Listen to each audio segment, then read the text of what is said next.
विश्व हृदय दिवस अवसर में आदित्य अश्विनी हॉस्पिटल पक्षर हृदरोगर प्रतिषेध और निराकरण संपर्क में सचेतनता सृष्टि करने लक्ष्य एक वाक्थन आयोजन करा जायतिला, जोंथिरे 300 रु अधिक अंश ग्रहण करी एकत्रित होई हृदय स्वास्थ्य विषय में सचेतनता सृष्टि करथिले। कार्यक्रम में मुख्य अतिथि भाव भाजपार उपसभापति गोलोक प्रसाद महापात्र, हॉलीवुड अभिनेत्री विदुस्मिता दास, मंत्री जोगदे अंशग्रहणकारी उत्साहित करने सह आजिर द्रुत जीवन में स्वास्थ्यर महत्व विषय आलोचना करथिले। Ashwini group of hospital chairman doctor Subrat Jena कार्यक्रम में अध्यक्षता करी हृदरोग को सुदृढ़ करने डाक्तरखानार प्रतिबद्धता उपरे आलोकपात करथिले। अश्विनी ग्रुप ऑफ हॉस्पिटल परिचालना निर्देशक डॉक्टर माया गंतायत एक सुस्थ हृदय बचाई रखिबा पई नियमित जांच एवं संतुलित जीवनशैली उपरे गुरुत्वारोप करथिले।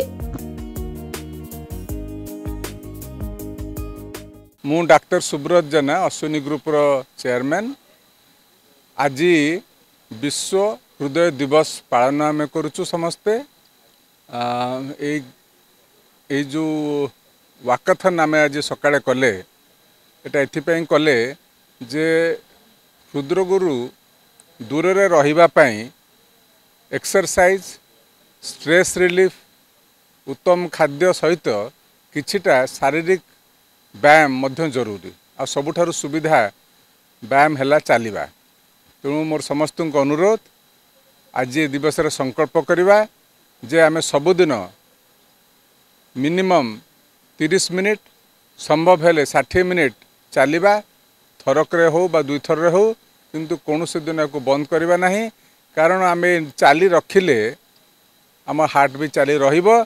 मिनिट को 70 थर एवं जीवन सारा बीट करतबा हाथ जो आमर हार्ट हृदय ताकू आमे भल रखापी ये नियमित व्यायाम करवा जरूरी।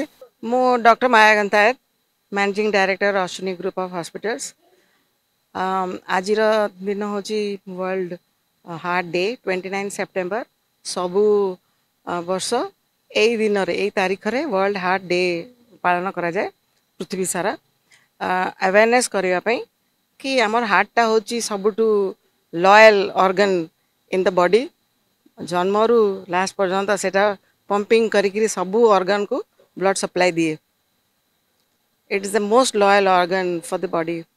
से आमको से आम हार्ट पाई जहाँ जहाँ सुस्थ रखापी जहाँ जहाँ करवा कथा सेटा गोटे अवेयरनेस प्रोग्राम आज आउ प्रिवेंशन ऑफ हार्ट डिजीज सेटा होची सबुठू important one of the most important part. Prevention करेंगे एक्सरसाइज करेंगे निश्चय, किंतु वर्ष को थरे भी हार्ट चेकअप गोटे करवा दरकार, कार्डियोलॉजी चेकअप।